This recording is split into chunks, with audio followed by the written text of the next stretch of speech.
केंद्र सरकार आज 3 तलाक को आपराधिक घोषित करने वाले विधेयक को पेश करेगी।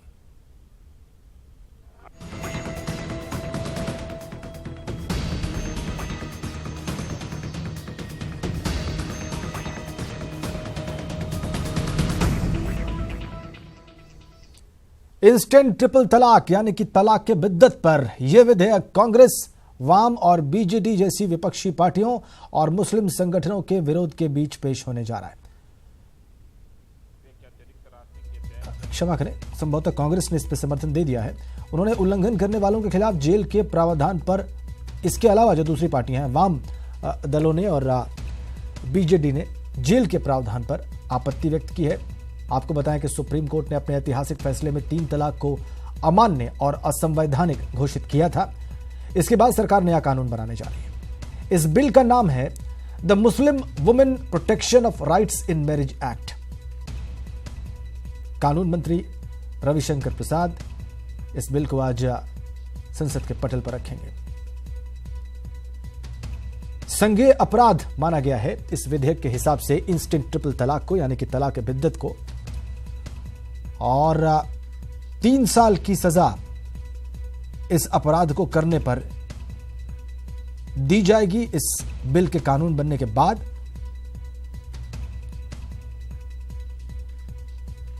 एक इंटर मिनिस्ट्रियल ग्रुप, जिसकी अध्यक्षता कर रहे थे गृह मंत्री राजनाथ सिंह, उन्होंने इस बिल के प्रावधानों पर आखिरी मुहर लगाई और लोकसभा में आज इसको कानून मंत्री रविशंकर प्रसाद प्रस्तुत करेंगे। पहले इसको शुरुआत में ही होना था, लेकिन विपक्षी दलों का विरोध था। अब यह आज पेश हो रहा है संसद के शीतकालीन सत्र में। इसके हिसाब से तलाक के बिद्दत किसी भी फॉर्म में, यानी कि एक साथ 3 तलाक किसी भी फॉर्म में, चाहे वो बोल के, चाहे लिख के, या किसी अन्य तरीके से मैसेज देकर या ईमेल देकर अगर किया जाता है तो वो अवैध होगा, वो एक अपराध होगा और उसके तहत सजा का प्रावधान है। हमारे कंसल्टिंग एडिटर वासिंद्र मिश्र इस वक्त हमारे साथ फोन लाइन पर हैं। वासिंद्र जी, ये सुप्रीम कोर्ट के उस ऐतिहासिक का फैसले के बाद ये एक और आज ऐतिहासिक दिन होगा जब ये कानून मंत्री इसको संसद के पटल पर रखेंगे। उस वक्त की तस्वीर क्या बन सकती है संसद में, और किस किस तरह के बयानात या समर्थन में या विरोध में सामने आ सकते हैं आज? देखिए, 3 तलाक का मुद्दा बहुत लंबे समय से देश में चर्चा का विषय रहा है और इस मुद्दे को लेके कई चुनावों में राजनीतिक दल इसको मुद्दा बनाते रहे हैं जी। और जब से केंद्र में भारतीय जनता पार्टी के नेतृत्व में सरकार चल रही है, तब से लगातार 3 तलाक का मुद्दा बना हुआ है। और शायद यही कारण है कि आज की तारीख में लगभग सभी राजनीतिक दल 3 तलाक के सवाल पर डिफेंसिव नजर आ रहे हैं। वे खुले तौर पर इस प्रस्तावित विधेयक का विरोध नहीं कर पा रहे हैं, लेकिन सबका अपना पॉलिटिकल कॉन्स्टिट्यूएंसी है, पॉलिटिकल एजेंडा है और सबके अपने अपने वोट बैंक हैं। जी जी। इसलिए 3 तलाक के इस प्रस्तावित विधेयक पर भी लगभग सभी दलों की अलग राय है। भारतीय जनता पार्टी और उसके सहयोगी दल जहां एक तरफ पूरी तरह से सिर्फ मुस्लिम कम्युनिटी को फोकस करके 3 तलाक के इस सवाल पर कानून बनाना चाहते हैं और इसको सख्त कानूनी प्रावधान करना चाहते हैं और मुस्लिम महिलाओं को उनके हक और हुकूक को प्रोटेक्ट करना चाहते हैं, वहीं दूसरी तरफ जो गैर भारतीय जनता पार्टी दल हैं, खासतौर से कांग्रेस पार्टी और बाकी राजनीतिक दल, उनका ये कहना है कि महिलाओं के प्रति अत्याचार सिर्फ मुस्लिम समाज में नहीं हो रहा है। मुस्लिम समाज से ज्यादा अगर हम देखें तो महिलाओं के प्रति अत्याचार हिंदू कम्युनिटी में भी होता है। और अगर हम सरकारी आंकड़ों पर ही नजर डालें तो लगभग 68% जो विवाह विच्छेदन कहें या डिवोर्स कहें या तलाक कहें कि जो वारदातें हैं वो हिंदू कम्युनिटी में होती हैं, जबकि लगभग 24% तलाक की जो घटनाएं हैं वो मुस्लिम कम्युनिटी में देखने को मिलती हैं। ये सरकारी आंकड़े ही बताते हैं। 2011 के सेंसस का जो रिपोर्ट है उसके आधार पर ये आंकड़े जाहिर है और पब्लिक डोमेन में है। तो इसलिए जो गैर भाजपाई दल हैं उनका कहना है कि इस प्रस्तावित विधेयक में सिर्फ मुस्लिम कम्युनिटी को के महिलाओं के हितों की नहीं बल्कि पूरे महिला समाज के हितों की रक्षा का प्राविधान किया जाना चाहिए। और महिलाओं को हिंदू और मुस्लिम और सिख और ईसाई में विभाजित करके नहीं देखना चाहिए। महिलाओं के प्रति जो नाइंसाफी है वो सभी कम्युनिटी में लगभग बराबर है, इसलिए उनके हक और उनके हुकूक को की रक्षा सभी कम्युनिटी के महिलाओं को बराबरी के आधार पर किया जाना चाहिए। जी वासिम जी, बिल्कुल ठीक बात है। ये कांग्रेस के बारे में खबर आ रही है कि उन्होंने इस बिल को समर्थन देने का फैसला किया, लेकिन उन्हीं बातों को जिसके बारे में भी आप कह रहे थे कि और भी वर्ग की समुदाय की महिलाओं को उसमें शामिल किया जाए, तो फिर ये कैसे संभव हो पाएगा कि कांग्रेस की इस डिमांड को एकोमोडेट किया जाए? मुझे लगता है कि कांग्रेस पार्टी नहीं चाहती है कि उसके ऊपर यह आरोप लगे कि वह 3 तलाक के सवाल पर मुस्लिम महिलाओं के जो वाजिब हक हैं, जी जो प्रति नाइंसाफी हो रही है उसके खिलाफ है। इसलिए कांग्रेस पार्टी जहां एक तरफ 3 तलाक के इस प्रस्तावित कानून का समर्थन करने का मन बना चुकी है, इसका निर्णय कल देर रात राहुल गांधी की अध्यक्षता में हुई बैठक में लिया जा चुका है, वहीं दूसरी तरफ कांग्रेस पार्टी यह भी दिखाना चाह रही है कि वह सिर्फ मुस्लिम समाज या मुस्लिम कम्युनिटी को के खिलाफ या मुस्लिम समाज को टारगेट नहीं करना चाहती है। जी जी। इसलिए वो बार बार कह रहे हैं कि समाज के सभी वर्गों की जो महिलाएं हैं, जो सभी कम्युनिटी की महिलाएं हैं, उनके भी हक और हुकूक की रक्षा होनी चाहिए और उसके लिए उनके रक्षा के लिए कड़े कानून बनने चाहिए। जी वासिम जी, इस वक्त सुभाष कश्यप जी संविधान विशेषज्ञ इस वक्त हमारे साथ फोन लाइन पर है। सुभाष कश्यप जी, स्वागत है आपका ईटीवी पर। आपको मेरी आवाज मिल रही है?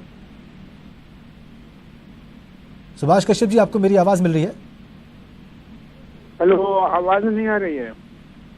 ठीक है, मैं अपनी टेक्निकल टीम को कहूंगा कि वो एक बार फिर से आपको कनेक्ट करें हमारे साथ। सुभाष कश्यप संविधान विशेषज्ञ अभी हमारे साथ जुड़ रहे हैं, उनसे समझने की कोशिश करेंगे कि मुस्लिम पर्सनल लॉ बोर्ड जो ये दलील दे रहा है कि ये संविधान के खिलाफ है, वो किन ग्राउंड्स पे है और क्या वाकई ऐसा है? सुभाष कश्यप जी, तलाक बिद्दत को, ट्रिपल तलाक को मुस्लिम पर्सनल लॉ बोर्ड स्वीकार नहीं कर रहा है। उनका ये कहना है कि ये संविधान के खिलाफ है। क्या उनकी ये दलील, क्या उनका ये तर्क सही है?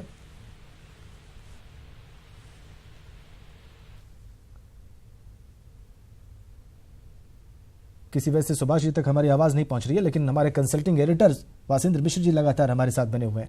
वासिंद्र जी, हम पॉलिटिकल जो इसके एस्पेक्ट्स हैं उस पर बात कर रहे थे, लेकिन मुस्लिम पर्सनल लॉ बोर्ड बार बार कह रहा है कि ये संविधान के विपरीत है ये बिल और जो ये कानून बनेगा, और ये एक क्रिमिनल एक्ट है, उन्होंने तो यहां तक आरोप लगा दिया। तो क्या इस बात की संभावना प्रचंड है कि अगर संसद से ये बिल पास भी होता है, कानून भी बनता है, तो इसको एक बार फिर से सुप्रीम कोर्ट में चैलेंज किया जाएगा? देखिए, सुप्रीम कोर्ट में चैलेंज करने का अधिकार तो सबको है और भारतीय संविधान और कानून के मुताबिक सबको आजादी है कि किसी भी कानून या किसी भी सरकारी निर्णय के खिलाफ वो सुप्रीम कोर्ट में जा सकता है या अदालत का दरवाजा खटखटा सकता है। लेकिन जहां तक ग्राउंड रियलिटी का सवाल है, तो शायद मुस्लिम पर्सनल लॉ बोर्ड उस मुगालते में है जिस मुगालते में रहते हुए उसने आज से कई साल पहले शाहबानो केस में भारतीय संविधान में संशोधन करवा दिया था और सुप्रीम कोर्ट के उस आदेश को नल एंड वाइड करार दिलाने में कामयाबी हासिल कर ली थी, संविधान संशोधन करा के राजीव गांधी की सरकार के समय। जी जी। आज का दौर अलग है जी। आज मुस्लिम समाज की महिलाओं में भी जागरूकता बढ़ी है, उनके अंदर चेतना बढ़ी है, उनके अंदर अपने अधिकारों को लेके सजगता बढ़ी है।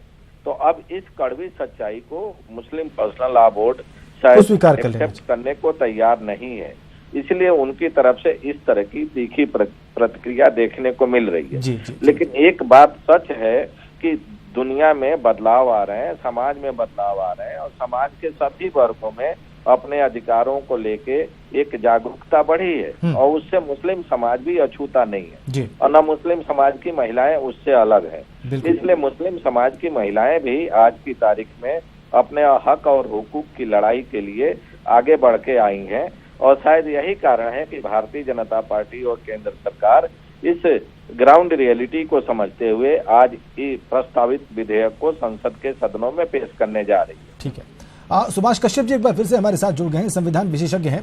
सुभाष कश्यप जी, अभी कंसल्टिंग एडिटर हमारे वासिंद्र मिश्र जी से बात कर रहे हैं हम लोग, और बात जो है इस मोड़ तक पहुंची थी कि मुस्लिम पर्सनल लॉ बोर्ड लगातार कह रहा है कि संविधान के विरोध में है, ये क्रिमिनल एक्ट है। आप संविधान के जानकार हैं, ये बताइए कि उनका तर्क, उनकी दलील में कुछ दम है या वो बिल्कुल बेबुनियाद है?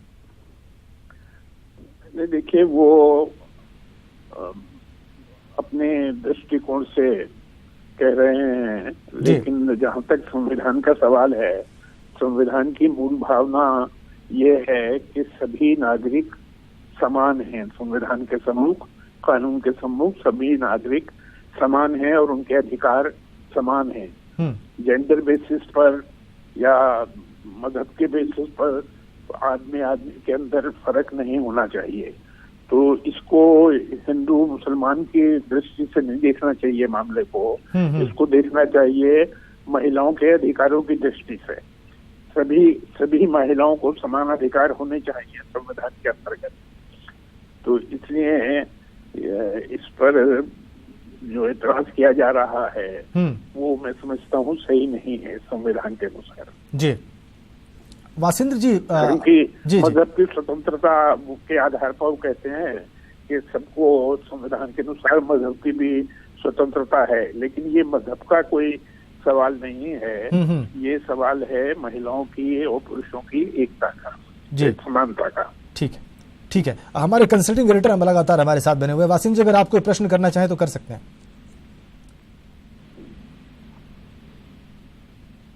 वासिंद्र जी, आपको मेरी आवाज मिल रही है?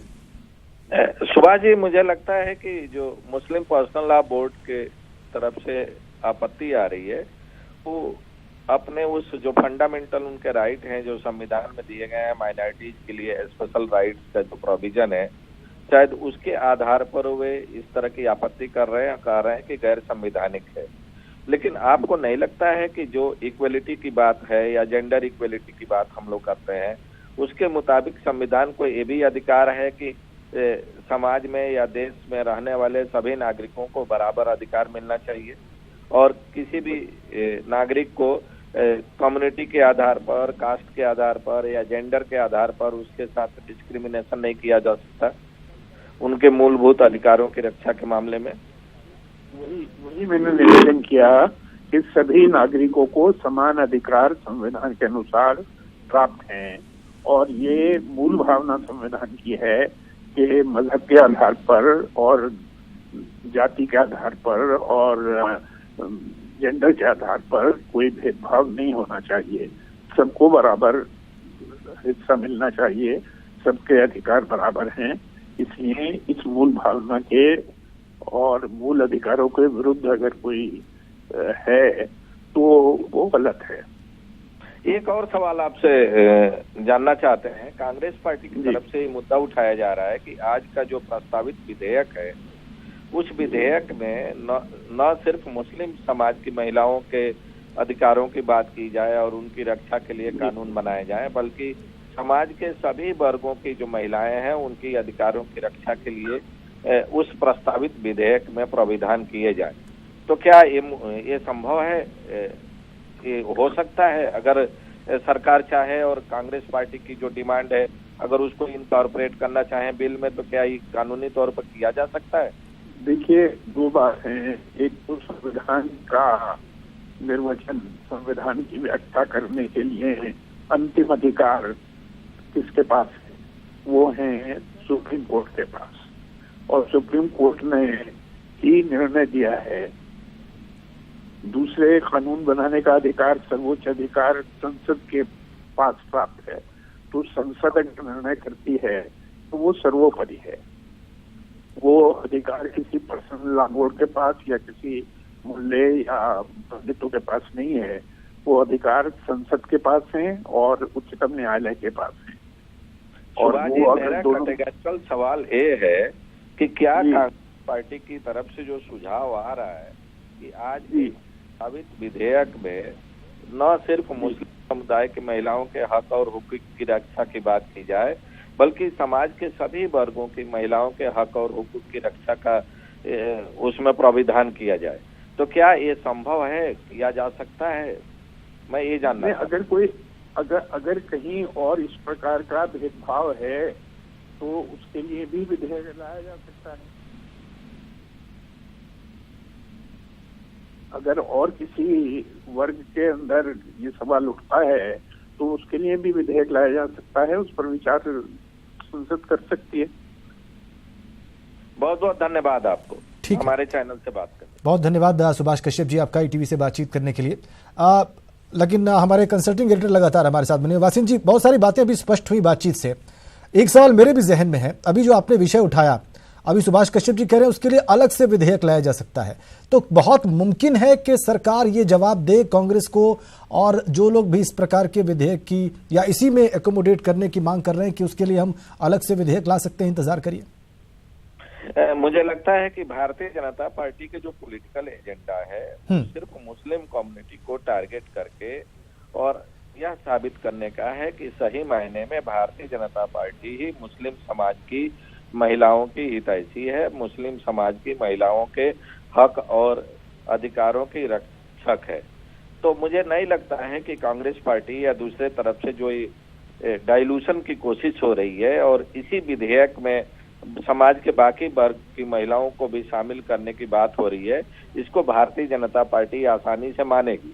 अगर ऐसा होगा तो उसमें भारतीय जनता पार्टी का पूरा जो पॉलिटिकल एजेंडा है, जिससे कि उनको पॉलिटिकल फायदा लेना है आने वाले चुनाव में, वो डाइल्यूट हो जाएगा और उसकी शार्पनेस कम हो जाएगी, उसकी राजनीतिक धार कम हो जाएगी। तो इसलिए आसानी से भारतीय जनता पार्टी की सरकार शायद विपक्ष के इन सुझावों को न माने। लेकिन एक बहुत ही जेन्युइन बात है कि महिलाएं तो सभी वर्गों की हैं जो कि कहीं न कहीं दुर्व्यवहार और दुराचार और नाइंसाफी की शिकार है। तो किसी एक कम्युनिटी की महिला को या किसी एक कम्युनिटी की महिलाओं को सिर्फ चिंता करना ये उतना शायद मुनासिब नहीं है। राजनीतिक तौर पर मुनासिब हो सकता है, लेकिन कानूनी तौर पर अगर कोई देश में कानून बनता है या किसी संविधान में संशोधन किया जा रहा है तो उसमें समाज के सभी वर्गों की महिलाओं के हितों की रक्षा होनी चाहिए और समाज के सभी वर्गों के महिलाओं के प्रति जो नाइंसाफी और ज्यादती हो रही है उसको रोकने संबंधी कानून बनना चाहिए। जी, तो वासिन जी, समझा जाए कि कांग्रेस पार्टी का जो स्टैंड है वो ये कह रही है कि ठीक है, ये विधेयक आप कानून में तब्दील करिए, कानून पास करिए, लेकिन दूसरी महिलाओं के अधिकारों की भी बात करिए। वो आपको लग रहा है कि वो जायज होने के ज्यादा नजदीक है? देखिए, ये मैसेज की पॉलिटिक्स होती है और आज की तारीख में दोनों पार्टी जो राष्ट्रीय पार्टियां हैं, भारतीय जनता पार्टी और कांग्रेस, दोनों अपने अपने वोट बैंक को कंसोलिडेट करने में लगे हैं और अपने अपने मतदाताओं को रिझाने में लगे हैं। 2019 का चुनाव अब बहुत लंबा समय नहीं है, 1-1.5 साल के बाद 2019 में चुनाव होना है। तो इसके मद्देनजर कांग्रेस पार्टी जहां चाहती है कि जो उसका अम्ब्रेला पॉलिटिक्स का वोट बैंक था वो अपने साथ जोड़ के रखे और भारतीय जनता पार्टी अपने लॉयल और कमिटेड वोटर्स को अपने साथ बनाए रखना चाहती है और कंसोलिडेट करना चाहती है और साथ ही वो एडिशनल वोट बैंक के रूप में मुस्लिम समाज की जो प्रगतिशील महिलाएं हैं उनको भी अपने साथ जोड़ना चाहती है। तो इसलिए ये सारी राजनीतिक कवायद देखने को मिल रही है। लेकिन एक बात तय है कि जो ये डिबेट शुरू हुआ है निश्चित रूप से इससे फायदा मुस्लिम महिलाओं को मिलेगा और इस तरह की जो मनमानी हो रही थी, जो नाइंसाफी हो रही थी मुस्लिम महिलाओं के साथ, उसमें कमी आएगी और मुस्लिम पर्सनल लॉ बोर्ड और मुस्लिम समाज के जो तमाम धर्मगुरु हैं वो भी इस बात के लिए मजबूर होंगे कि अपने समाज के लोगों को एजुकेट करें, एम्पावर करें कि इस तरह की नाइंसाफी मुस्लिम समाज की महिलाओं के प्रति न हो। जी, बहुत धन्यवाद आपका वासेंद्र मिश्र जी।